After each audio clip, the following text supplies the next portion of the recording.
Donc moi, je suis Éléonore et je travaille au Labo des Histoires au sein de l'antenne Île-de-France-Ouest que je dirige depuis 4 ans. Et donc, je suis ravie de vous retrouver pour ce second épisode des Échos du Labo, puisqu'on a lancé ce dispositif le mois dernier avec un premier épisode dont on partagera le lien pour les intéressés. Aujourd'hui, on va se concentrer sur un très beau projet qu'on a mené en milieu carcéral. Le son qui est bloqué là. Alors, je vous laisse désactiver vos micros. Hop. Comme ça, on pourra bien s'entendre. Donc aujourd'hui, on va s'intéresser à un très beau projet qu'on a mené en milieu carcéral et qui était plus particulièrement adressé à des parents détenus. Et avant d'entrer dans le vif du sujet, je me permets de vous présenter ou représenter le Labo des Histoires pour celles et ceux qui ne nous connaîtraient pas déjà, puisque peut-être il y en a parmi vous. Mais je fais ça rapidement parce que ce n'est pas le cœur de notre sujet du jour. Donc vous dire, ce qui est important de vous dire, c'est qu'on est une association nationale qui existe depuis 2011 et qui s'adresse essentiellement aux moins de 25 ans. On met en place près de 3000 ateliers d'écriture créative chaque année qui sont animés par des professionnels de l'écriture créative. Et notre mission consiste à transmettre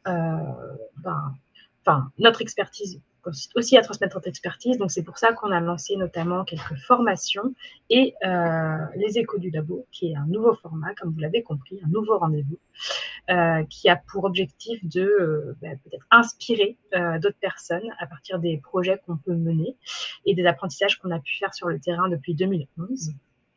Et donc, pour contribuer à notre mission, qui est de diffuser la pratique de l'écriture créative à tous et toutes. Pour celles et ceux que ça intéresse, mon collègue Stéphane va vous partager sur le chat le lien de l'épisode 1, qui était plus centré sur les actions d'écriture créative en milieu carcéral, mais plutôt sur finalement les particularités propres à ce contexte d'intervention. Donc, si vous souhaitez creuser ce sujet-là, n'hésitez pas à regarder cette visio qui est sur YouTube en replay. Voilà. Avant de vous présenter notre invité du jour, je vais vous préciser ce que c'est le Kamishibai, puisqu'on va vous parler du projet Kamishibai renouer avec son enfant par le conte japonais, mais que peut-être, probablement que parmi vous, certaines personnes ne connaissent pas déjà cette mode de narration japonaise.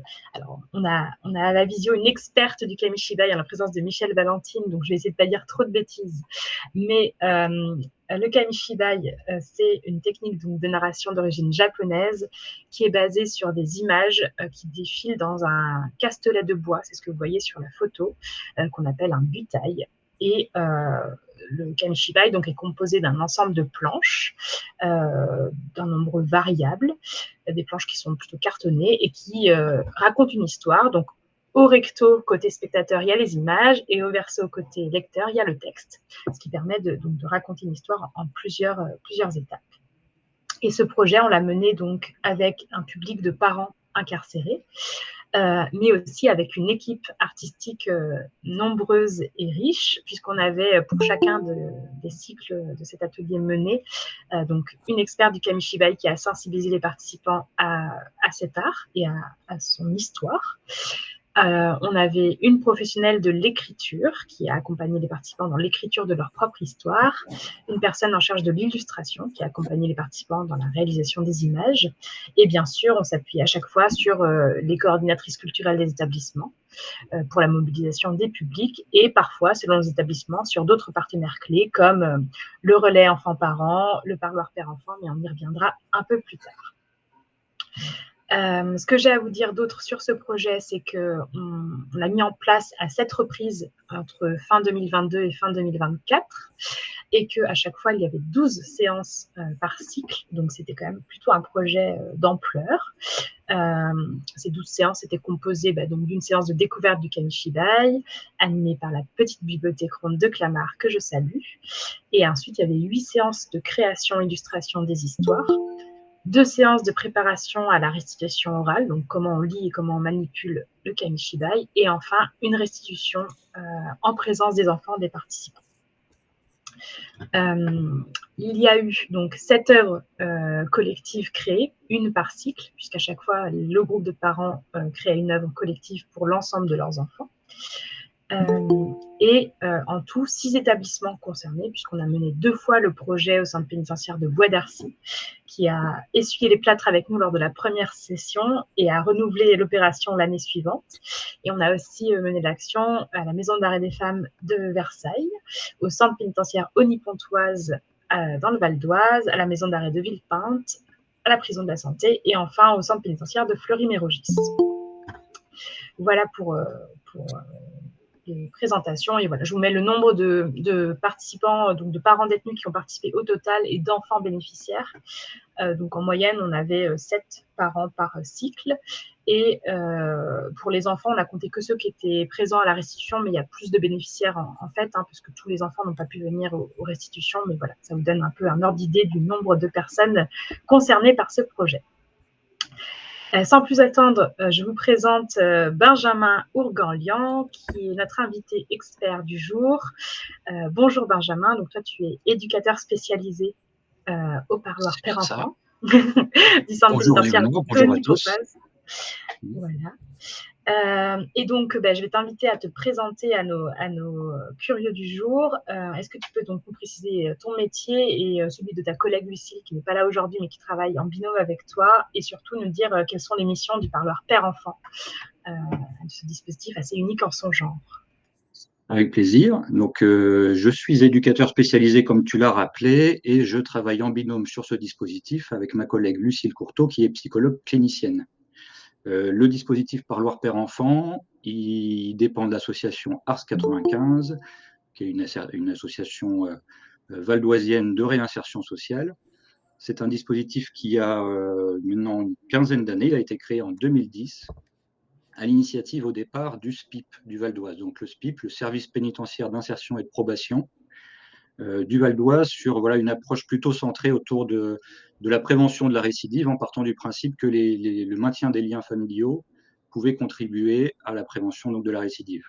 Petit à petit, le dispositif il a évolué au gré de l'évaluation de l'association pour répondre au maintien des liens familiaux, certes, mais aussi au soutien à la parentalité et à la compréhension par l'enfant des enjeux liés à l'incarcération du parent.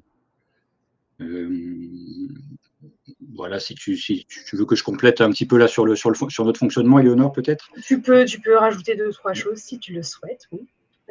Donc, on a vraiment une action globale. On part du fait que le papa soit incarcéré en maison d'arrêt, mais on essaye de proposer des outils et un accompagnement auprès du père, certes, qui est incarcéré, mais aussi de la maman, des enfants à l'extérieur. Donc, on a vraiment cette logique du dedans-dehors.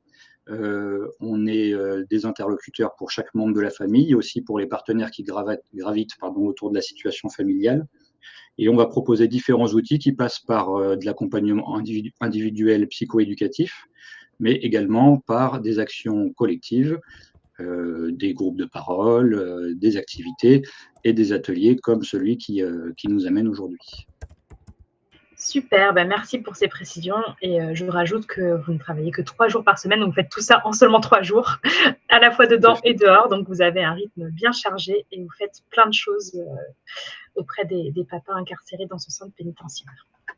Alors, peut-être pour vous dire quel est le programme du jour. Donc, on va d'abord s'intéresser ensemble aux enjeux de la parentalité en milieu carcéral, à la fois pour les parents, mais aussi pour les enfants, puisque ce sont quand même les deux faces d'une même pièce. Ensuite, on parlera plus précisément du projet mené ensemble, donc le projet Kamishibai renoué avec les enfants par le conte japonais, et on verra du coup comment un projet artistique peut répondre à ces enjeux-là.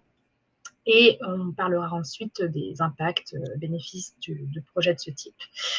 Voilà, je vous rappelle que si vous avez des questions qui vous viennent au fur et à mesure, vous pouvez les poser directement sur le chat. Mon collègue Stéphane se charge de les compiler et on y consacrera un petit moment à la fin. Donc, n'hésitez pas à poser les questions qui vous viennent au fur et à mesure. Le chat est à votre disposition. Alors, pour commencer sur les enjeux, Et pour poser un peu le contexte, peut-être, Benjamin, est-ce que tu peux nous dire, parmi la population carcérale actuelle, est-ce qu'on connaît le nombre de personnes qui ont des enfants? Et dans la population française, est-ce qu'on sait combien d'enfants ont actuellement ou ont eu dans leur vie au moins un parent en détention? Est-ce qu'on a des chiffres sur ça? C'est vrai que quand on avait préparé cette visio, je t'avais dit que j'avais du mal à trouver ces chiffres. C'est vraiment des chiffres qui sont difficiles à trouver. C'est un sujet qui intéresse peu les politiques, les responsables publics. Il y a quelques chiffres sur lesquels j'ai réussi à mettre la main. Donc, l'Observatoire international des prisons en 2024 établit que 4 détenus sur 10 sont pères de famille. Donc, ça donne quand même une idée de la proportion. Et l'association européenne Children of Prisoners Europe chiffre en France 95 000 enfants avec le père incarcéré et 3 300 avec la mère incarcérée. Moi, j'ajouterais quand même à ces chiffres qu'il faut toujours avoir en tête que les enfants peuvent avoir aussi un frère, un oncle, un voisin. Et donc, en fait, les enfants en France, mais donc partout dans le monde, qui sont concernés de près ou de loin par l'incarcération d'un proche, c'est en fait des chiffres qui sont faramineux et qui se traduisent peu dans la communication publique ou dans les ouvrages jeunesse qui vont exister sur le sujet. Ça reste un tabou sociétal méconnu, malgré voilà, des chiffres qui sont quand même éloquents. Ouais, merci de remettre du concret derrière ces réalités-là. Avis aux auteurs-autrices qui nous écouteraient, si vous voulez créer des livres jeunesse à destination des enfants sur cette thématique, a priori, il y a un besoin, donc n'hésitez pas à vous saisir de la thématique. Voilà. Avant de te reposer une question, j'en profite pour préciser que les illustrations que vous voyez à l'écran sont des illustrations issues des projets menés. Là, en l'occurrence, c'est le cycle mené tout dernièrement à Fleury-Mérogis, l'histoire Le voyage de Papa Poule. Voilà. Donc, concrètement, et même si chaque trajectoire des publics que vous rencontrez est unique, hein, on ne peut pas vraiment faire de trajectoire commune, mais qu'est-ce que ça produit, Benjamin, l'incarcération sur une relation parent-enfant? Qu'est-ce que tu as à nous dire là-dessus? Tu as raison de rappeler que voilà, il n'y a pas de réponse toute faite et évidemment chaque configuration familiale est à prendre en compte dans sa spécificité. Mais l'incarcération a un impact sur la conjugalité, sur la dynamique de la famille, sur la représentation qu'a l'enfant de la figure paternelle, sur le développement et la construction de l'enfant, sur la logistique et l'organisation familiale tout simplement aussi. Puisque voilà, un père incarcéré veut dire une mère seule auprès des enfants au quotidien. Alors pour certaines configurations familiales, c'était déjà le cas, il peut y avoir séparation, il peut y avoir des pères qui font des allées et venues, des allers-retours en détention, d'autres pour lesquels c'était inattendu, c'est une première et donc ça peut créer un choc, y compris traumatique pour l'enfant. Donc tout ça nécessite à être observé, évalué, accompagné de près en fonction voilà, des besoins et des spécificités de chaque famille. Mais voilà, ça constitue, ne serait-ce que du point de vue de l'absence du père, ça a un impact sur l'enfant et on pourrait lister des exemples comme ça voilà, d'enfants qui dorment mal, pour lesquels il y a des incidences sur le comportement à l'école, qui, entendant un bruit dans la cage d'escalier, se précipitent en pensant que c'est papa, des logiques de mensonges perpétrés par les parents parce que cette honte de l'incarcération du père où on va préférer dire qu'il est au travail, qu'il est à l'étranger. À l'époque, le Covid avait bon dos puisque voilà, papa a le Covid. Donc, c'est tout ça qui a à déconstruire et à accompagner parce qu'on voilà, on va plutôt être partisan effectivement d'une approche sensible, d'une forme de vérité auprès des enfants. Ça marche, merci, c'est très clair. Et du coup, en dehors du parloir père-enfant que tu représentes aujourd'hui, est-ce que tu dirais qu'il existe des occasions de vivre, de réfléchir, d'échanger autour de sa parentalité quand on est détenu? Eh ben, c'est pas évident, c'est pas chose aisée, parce que quand on est un monsieur, alors je vais parler plutôt de père et de messieurs, parce que au centre pénitentiaire Rony-Pontoise, voilà, ce sont des messieurs qui sont incarcérés. Euh, on, on- Ces messieurs adoptent une posture liée au milieu de la détention, et parler de soi d'une manière intime, parler de sa famille, c'est se mettre à nu, dévoiler de son intimité, éventuellement exposer aussi sa famille à des risques. Et donc, c'est plutôt des sujets qui vont être tus et qui seront parlés dans des espaces perçus comme sécures pour ces messieurs. D'où l'intérêt de dispositifs comme le nôtre. D'où l'intérêt d'espaces comme les séances avec les psychologues de l'unité médicale de la maison d'arrêt, les petits groupes de parole qui peuvent exister, etc. Et puis évidemment, chaque personne détenue a la possibilité, s'il en a les droits, de voir sa famille en parloir, donc voilà, dans une petite salle de visite. Oui, tu fais bien de rappeler s'il en a les droits, parce que quand on préparait cet échange, tu me disais que vous n'aviez pas pour fonction de faire valoir le droit, ou voilà, votre positionnement, il est vraiment d'accompagner les parents et les enfants, mais en aucun cas de se substituer aux décisions de justice, Voilà, ou de les faire appliquer. dans le cadre de la légalité. Voilà. Et après, bon, faut pas négliger aussi toutes les options qui peuvent exister de communication à distance, de courrier, de téléphone, qui sont des outils extrêmement importants pour que les papas continuent d'exercer en fait leur parentalité. Le petit coup de fil du soir, il est extrêmement précieux. Les enfants nous en parlent, les mamans nous en parlent. C'est extrêmement important. Et beaucoup de messieurs qu'on rencontre écrivent à leurs enfants, soit pour leur transmettre au fil de l'eau des courriers, soit pour les stocker en attendant que ça puisse être lu plus tard, un jour peut-être, par leur enfant. Très clair. Et concrètement, toi et ta collègue Lucille, comment vous faites pour identifier les besoins des parents ou de leurs enfants? Eh ben, voilà, ça se fait de différentes manières et à travers différentes étapes. On va prendre le temps, en tout cas, de comprendre leur situation, leurs besoins, en rencontrant les pères à la maison d'arrêt, en rencontrant les mamans, en rencontrant les enfants, et en ayant un temps et plusieurs temps en fait d'échange avec chacun. Et aussi, et c'est très important pour nous, en tissant un maillage partenarial avec les différents acteurs qui vont graviter autour de la famille. Donc, ça peut être des partenaires extérieurs, si il peut y avoir de la protection de l'enfance, ça peut être les partenaires scolaires, ça peut être des partenaires de soins. Et puis à l'intérieur de la maison d'arrêt même, donc l'équipe enseignante de l'éducation nationale, les psychologues ou infirmiers du secteur médical, les conseillers pénitentiaires d'insertion et de probation, bien sûr, la coordinatrice culturelle, enfin, tous ces gens finalement qui peuvent apporter des visions complémentaires sur les besoins de chaque personne incarcérée et de sa famille. Oui, et surtout rediriger vers vous, le cas échéant, les personnes qui seraient susceptibles d'avoir besoin d'un accompagnement sur ce sujet-là aussi, j'imagine. Oui, d'où l'importance pour nous de se faire connaître en interne et en externe. Et donc, ça, c'est un exercice assez fastidieux en maison d'arrêt, puisque les équipes sont très mouvantes.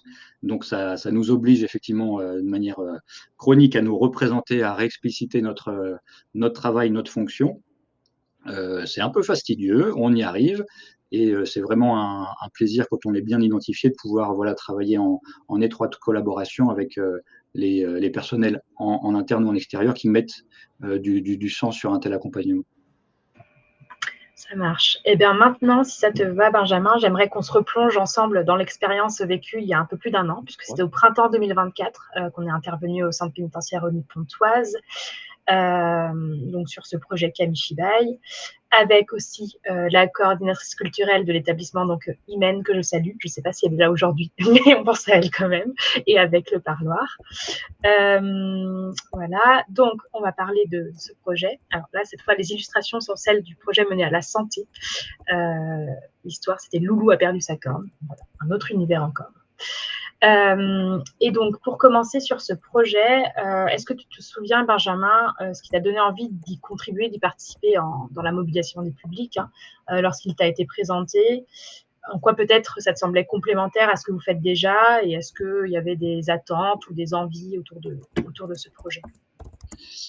J'avoue que moi, j'étais complètement novice. Le Kamishibai, ça ne me parlait pas spécialement. Donc, j'avais moi-même de la curiosité et de l'envie par rapport à ce projet. Et puis, pour moi, un des intérêts premiers en fait, des projets tels que celui-ci, c'est d'apporter de l'extérieur, d'apporter du tiers, de l'altérité. C'est extrêmement important pour ces messieurs qui sont voilà, quand même enfermés, qui ont accès à peu de diversité. Et avoir un projet artistique en collectif, avec des intervenants extérieurs, où on soit en situation de produire quelque chose à l'attention de ses enfants, ça fait quand même beaucoup de données réunies pour quelque chose qui soit porteur sur le plan de la parentalité. Effectivement. Et si on parle maintenant plutôt de la composition du groupe de papas qui a participé à l'action au centre pénitentiaire, donc cette composition du groupe, elle a été faite en collaboration avec la coordinatrice culturelle et vous. Donc il y avait des papas que vous connaissiez, d'autres que vous ne connaissiez pas encore. Et comme tu l'as un peu évoqué, il y avait des contraintes assez évidentes dans la composition du groupe, qui peuvent paraître logiques, mais qui rajoutent un peu des éléments à prendre en compte. Évidemment, on excluait de fait les papas qui étaient incarcérés pour des raisons de violence intrafamiliale. C'est logique. Mais on avait aussi des critères d'âge assez précis pour ne pas avoir une étendue des âges trop importante, puisque comme il s'agissait d'écrire une histoire collective, il y avait quand même un enjeu à ce que l'histoire puisse s'adresser à un groupe d'enfants dans une tranche d'âge relativement proche. Et il fallait aussi que les papas puissent s'engager sur toute la durée du projet. On l'a dit, c'était un projet en 12 séances qui s'est échelonné à peu près sur un mois au total. Donc, il fallait quand même que les papas puissent être présents du début à la fin. Est-ce que tu penses que ça a été, tu te rappelles si ça a été difficile de composer un groupe d'une dizaine de personnes? J'ai pas la mémoire que ça a été spécialement compliqué, mais tu as raison de rappeler que c'est aussi la spécificité du public incarcéré en maison d'arrêt, puisque ce sont des personnes qui sont en attente de jugement ou qui sont sur des peines courtes. Donc il y a beaucoup de mouvements et voilà, on peut être aussi nous surpris en cours d'accompagnement par des transferts, des libérations, et voilà. Donc les messieurs qui s'engagent sur un projet le sont pas facilement dans la durée. Ça a plutôt bien fonctionné là sur le projet Kamishibai. On a vraiment eu des participants de bout en bout et c'était chouette. Donc de mémoire, 8 participants, c'est ça, hein. Donc il y en avait 4 qui étaient déjà accompagnés par notre dispositif et 4 autres qu'on ne connaissait pas, mais dont 2 ont pu intégrer par la suite notre dispositif.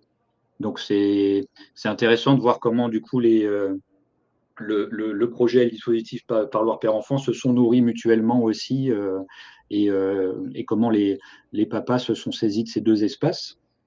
Donc pour moi, ça s'est révélé très complémentaire.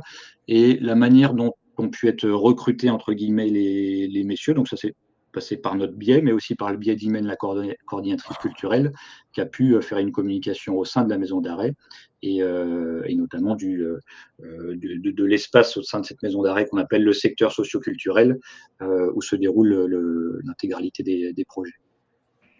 Ouais, sachant que sur la constitution des groupes, il y avait aussi un autre enjeu sur lequel vous avez été particulièrement impliqué, c'était le lien aux familles à l'extérieur, puisque ce projet, oui, on l'a dit, impliquait la venue des enfants à la fin pour la restitution, et donc il faut quand même la coopération active des familles à l'extérieur pour s'assurer que ça sera possible.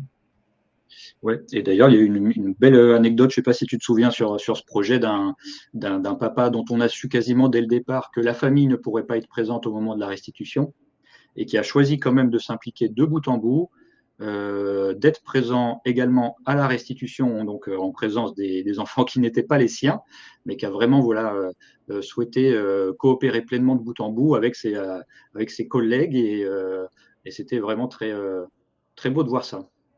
Oui, tout à fait, je me souviens très bien de cette situation, c'était effectivement très touchant. Bon, une fois qu'on a eu notre groupe de papas constitué, on a donc lancé ce projet avec la fameuse séance de nourrissage, donc c'est-à-dire de découverte de l'art du kamishibai, au cours de laquelle c'est donc Michel Valentine de la Petite Bibliothèque Ronde qui est intervenue en tant qu'experte de cet art. Et elle est venue faire découvrir au papa. Et donc, lors de cette séance, elle leur a notamment lu plusieurs histoires. Elle leur a présenté des éléments historiques autour de cet art. Elle leur a permis aussi, pour les plus courageux d'entre eux, de s'essayer à la manipulation du butai. Est-ce que tu te souviens des réactions des papas sur cette séance-là? Oui, alors j'ai des papas et puis de moi-même, parce que c'est vrai qu'il y a eu vraiment plusieurs étapes. Moi, j'étais en arrière de la salle, donc je voyais tous les messieurs devant moi qui écoutaient Michel. Alors, Michel est présente parmi nous, donc elle nous entend. Et alors, j'ai vu vraiment plusieurs mouvements en fait pendant cette première séance.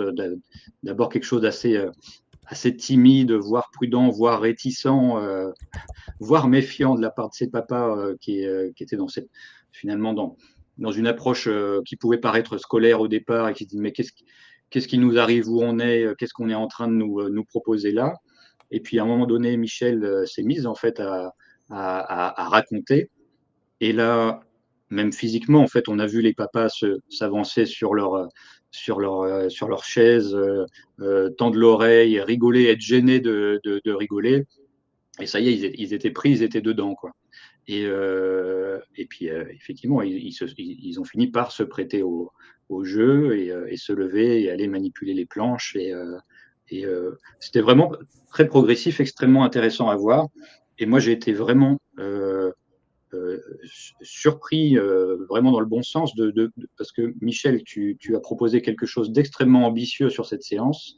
J'en avais fait ce retour à Éléonore en disant, pour moi, ça s'assimilait à une séance d'initiation, de formation qui aurait pu être proposée auprès de médiathécaires, en fait, de professionnels, extrêmement ambitieux, ne prenant pas ces messieurs pour ce qu'ils ne sont pas, donc les prenant au sérieux et allant chercher leur qualité. Et je pense qu'ils ont été sensibles en fait à cette approche d'une experte qui vient leur proposer un discours expert. Et j'ai trouvé ça très juste, très à propos et du coup tout à fait bénéfique. Oui, c'est intéressant de ne pas les infantiliser, effectivement, parce que tu nous disais que dans leur quotidien, ils sont beaucoup infantilisés, ces messieurs. Oui. Et donc là, de changer la posture et de s'adresser à eux en tant qu'adultes, en capacité de comprendre des choses avec un niveau d'exigence important, et surtout de personnes à qui on fait confiance pour la suite du projet, pour mener et créer leur propre histoire. C'est ce qui permet de démarrer le projet directement très très fort et de les impliquer dès le début. En tout cas, nous, c'est ce qu'on a pu observer. Je ne sais pas si tu veux rajouter quelque chose à ce sujet ou pas. Tout ce que tu voulais, je pense que... Non, bah, écoute, ça me paraît... Très bien. Suite à cette introduction donc, par Michel, il a fallu se lancer dans la création collective de l'histoire. Donc, on avait pour ça 2 artistes associés au projet, Sophie qui est conteuse et Pauline qui est artiste plasticienne polyvalente mais qui était sur ce projet en charge de l'illustration. Elles sont intervenues 2 fois en binôme au début pour faire co-construire les grandes lignes de l'histoire avec l'ensemble du groupe et bien se mettre d'accord sur ce qui allait être fait. Et puis ensuite, c'était des séances dédiées à l'écriture ou à l'illustration. C'est comme ça qu'on a fonctionné sur l'ensemble des cycles, ce qui permettait aux parents, aux participants, de contribuer à la fois au texte et aux images. C'était vraiment l'idée d'une histoire collectivement écrite sur toutes les phases de l'histoire et de l'illustration. Est-ce que, Benjamin, tu penses que le fait de créer une œuvre collective et à destination de leurs enfants à eux, c'était plutôt un challenge à relever ou plutôt un moteur positif? Comment tu vois les choses? Un peu les deux, je dirais. Hein.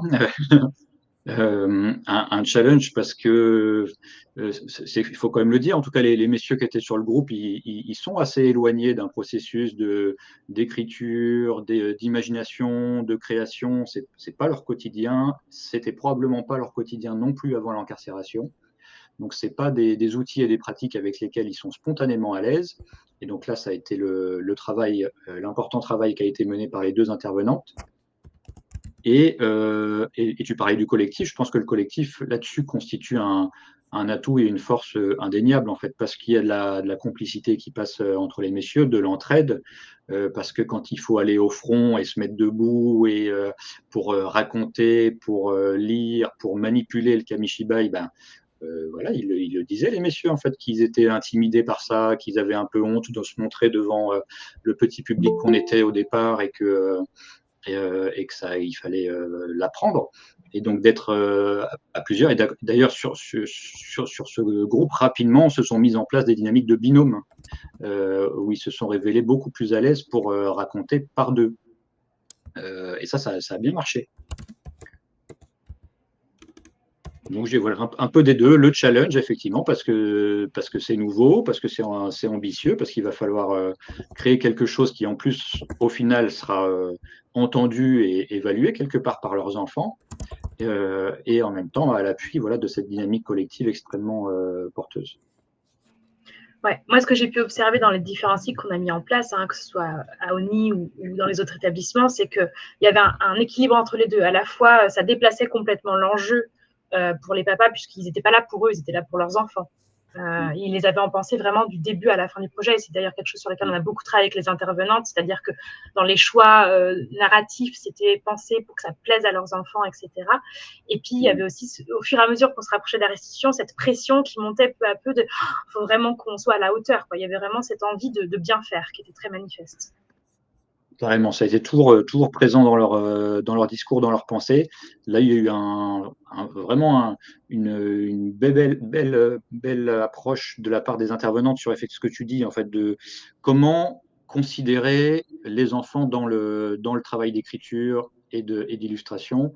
Et donc, les papas se sont mis vraiment au travail aussi en pensée là-dessus. Alors moi, j'ai un enfant de tel âge, qu'est-ce qui va lui parler, qu'est-ce qui va lui plaire, quel mot je vais choisir. Moi, mes gamins, ils adorent la moto, alors comment on peut faire figurer la moto dans l'histoire? Ah, puis si on mettait un chat, puis si on mettait un chien, ah, puis on va les faire marrer en parlant de ci ou de ça. Enfin, et ils se sont amusés à envisager ça. C'était drôle.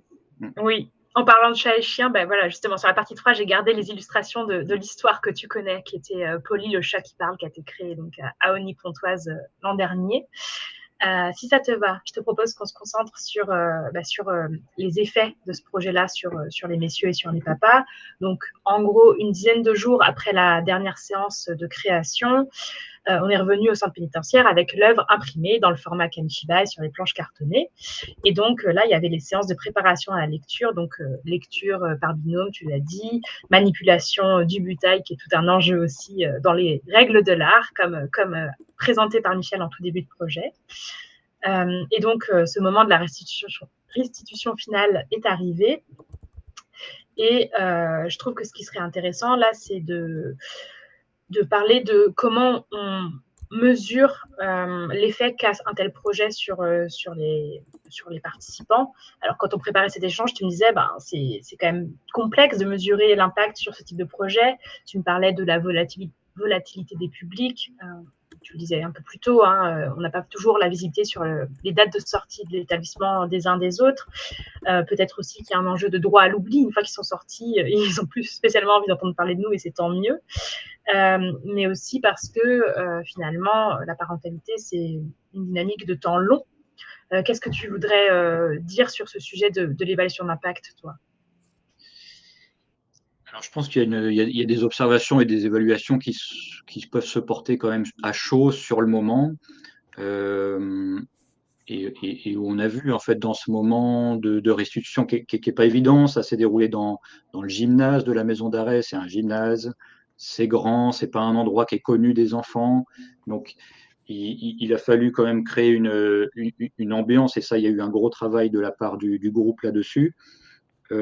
Mais très rapidement, en fait, on a vu la complicité s'installer entre les pères et leurs enfants. S'installer complicité qui préexistait, mais on l'a vu s'installer dans cet espace et à ce moment-là. Parce que pendant que deux papas racontaient, les autres papas étaient en situation au sol, de câlins, avec leur enfant dans les bras, en train d'écouter donc leurs collègues, et puis tout ça ensuite ça a circulé. Un papa a proposé à ses enfants de venir s'essayer à la lecture avec lui. Et donc on a vu plein de belles vignettes comme ça de complicité, finalement plein de petites bulles familiales qui ont cohabité. Chaque papa était dans sa bulle et chaque enfant était dans sa bulle avec son papa, mais toutes ces petites bulles là, elles étaient les unes à côté des autres. Donc sur le moment, en tout cas, on a vu quelque chose à l'œuvre, quelque chose se faire.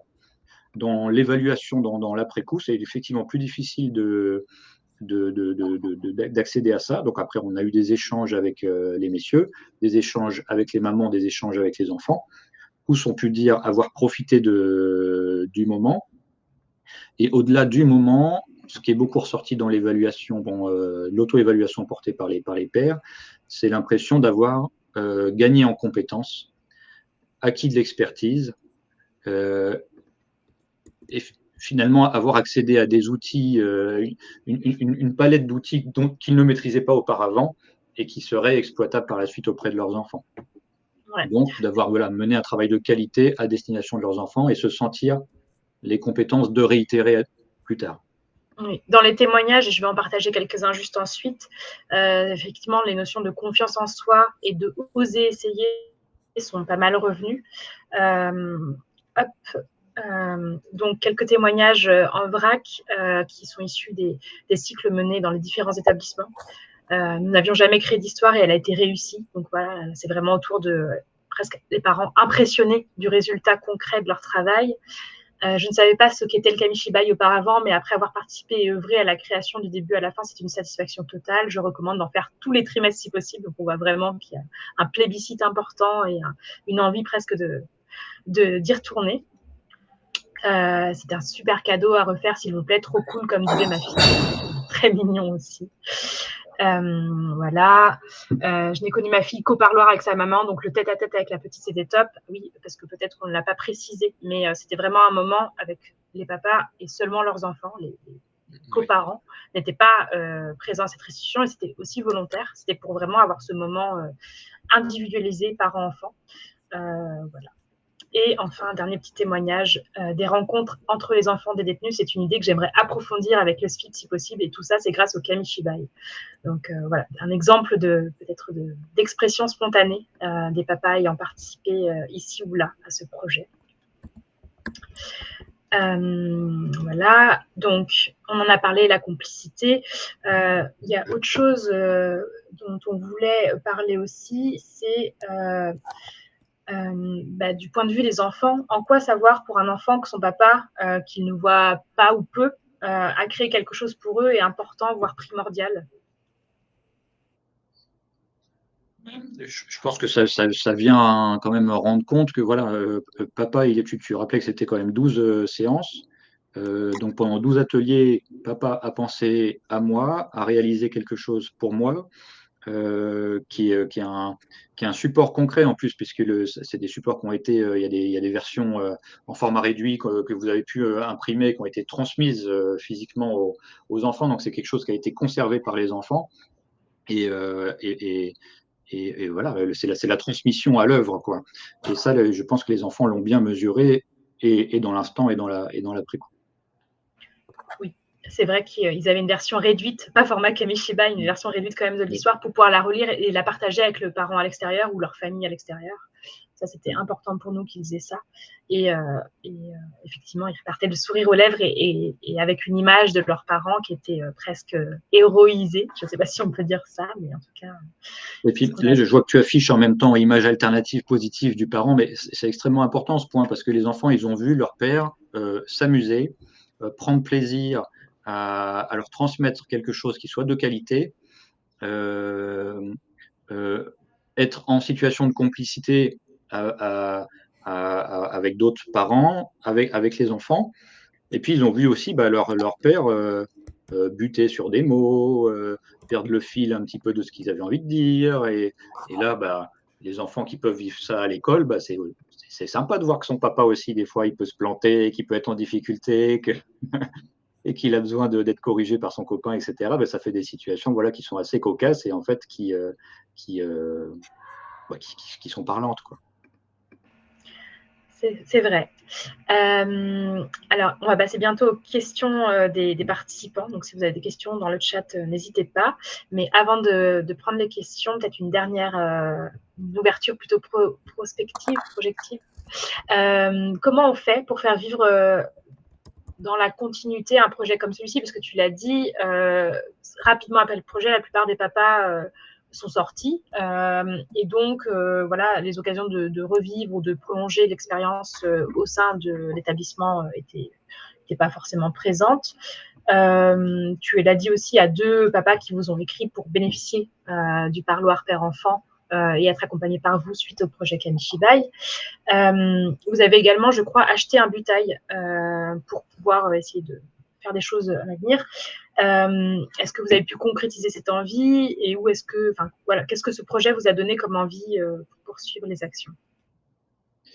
Alors, effectivement, on a acheté un bétail. Le Kamishibai et le bétail sont disponibles dans notre salle de parloir père-enfant, c'est-à-dire là où on met en place les visites père-enfant accompagnées par nos soins.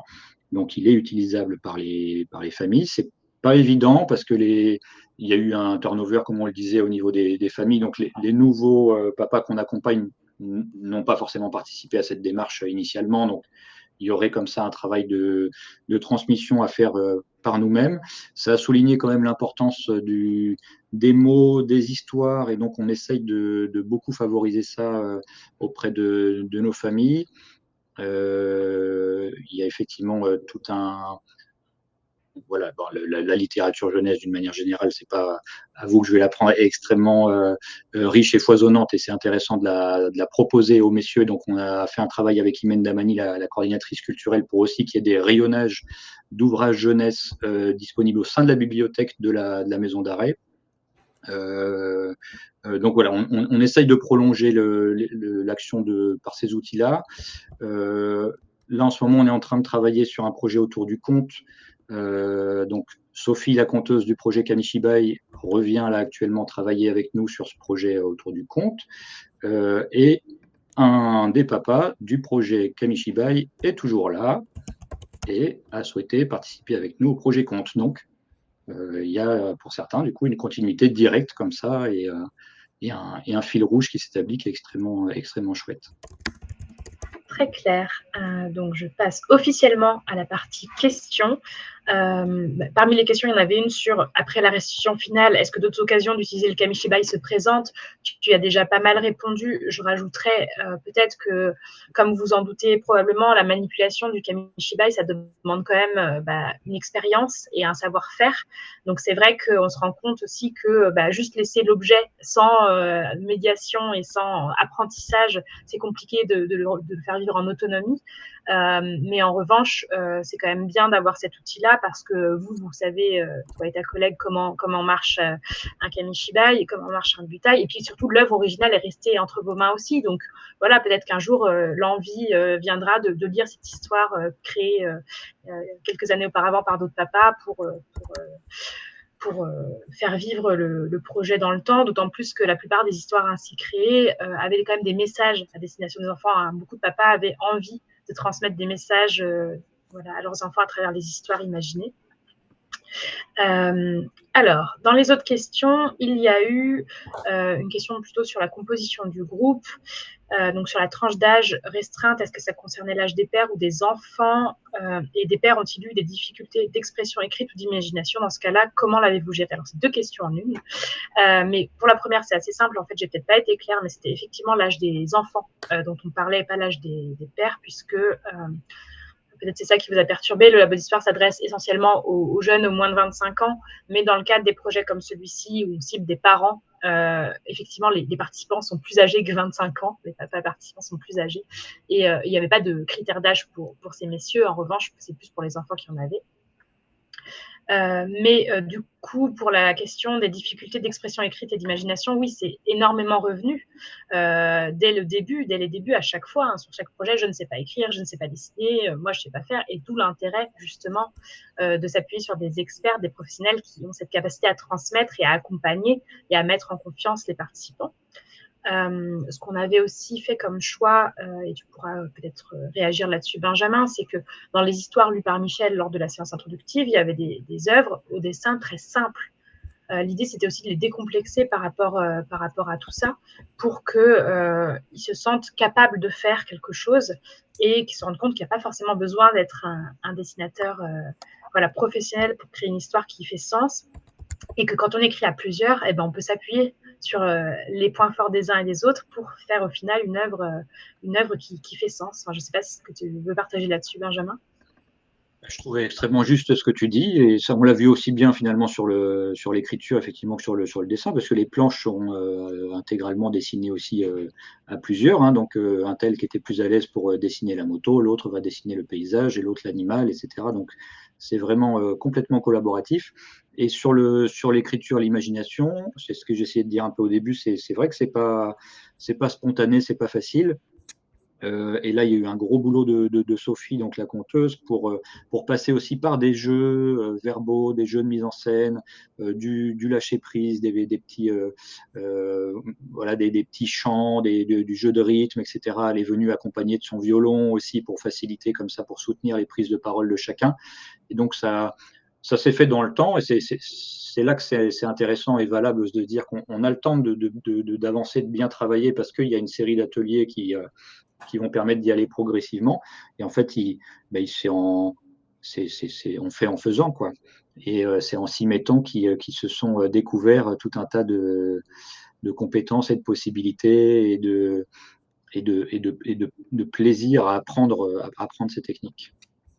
Ouais, et pour l'illustration, je sais que Pauline a notamment aussi travaillé avec des techniques de découpage de papier crépon et de collage. Donc, c'était des choses aussi simples et accessibles pour justement aller vers des choses un peu moins intimidantes peut-être que le crayon très, très...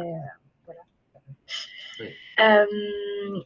Alors, une autre question sur le travail d'écriture. Comment la conteuse a-t-elle lancé l'idée, le thème de l'histoire? Est-elle partie des idées des papas ou avait-elle un fil conducteur, une proposition de départ? Je vais commencer la réponse et puis tu compléteras si ça te va. Mais il me semble que dans chaque établissement dans lequel on a travaillé, on est à chaque fois partie des papas et surtout de leurs enfants.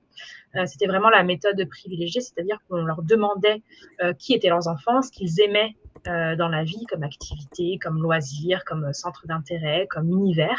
Et vraiment, c'était à partir de cette discussion qu'on voyait les points communs, les synergies et souvent qu'on tricotait une histoire qui permettait d'intégrer tout ça. Donc, à ma connaissance, aucun intervenant sur la partie écriture n'est venu avec une histoire préécrite.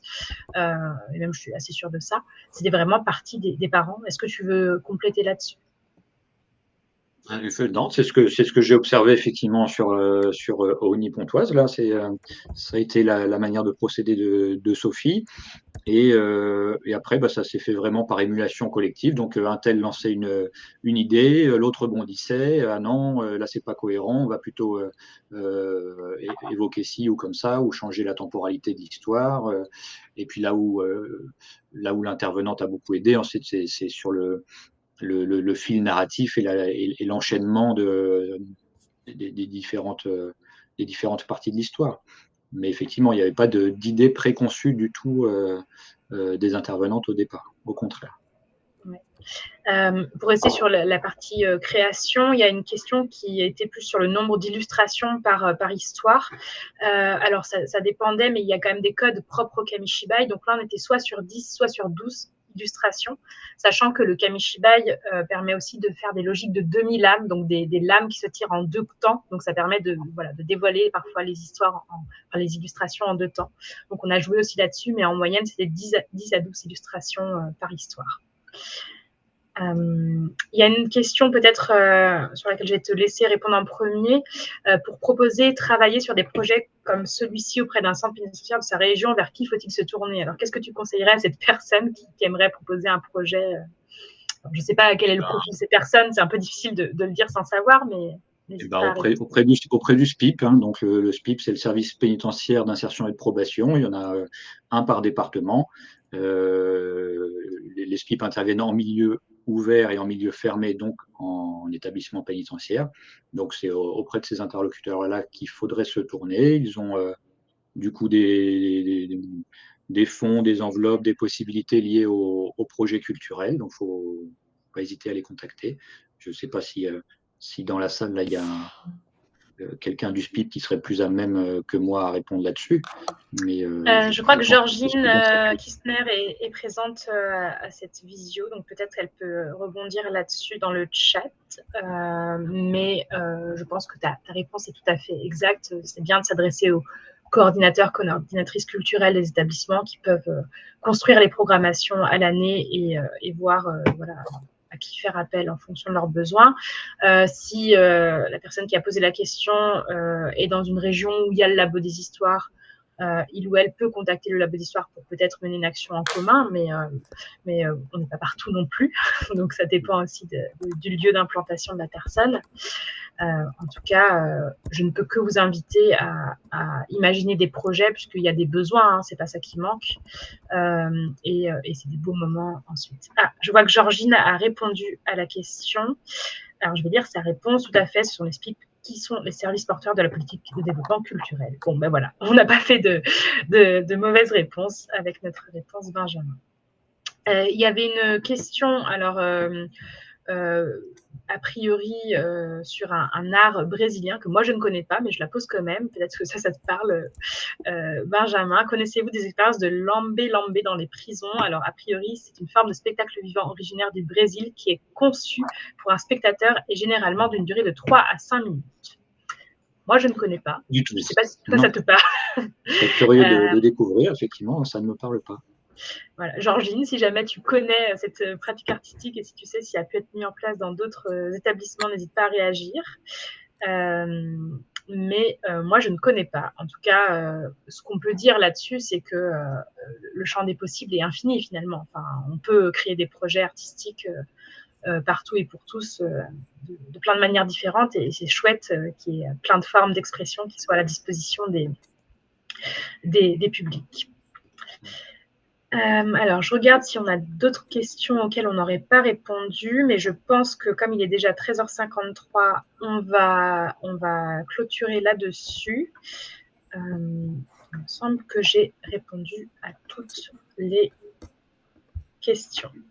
Je vous remercie à tous et toutes pour votre présence et votre participation. Ah ben voilà, j'ai plus de slide, donc je vais rester là-dessus. À cette seconde édition des Échos du Labo.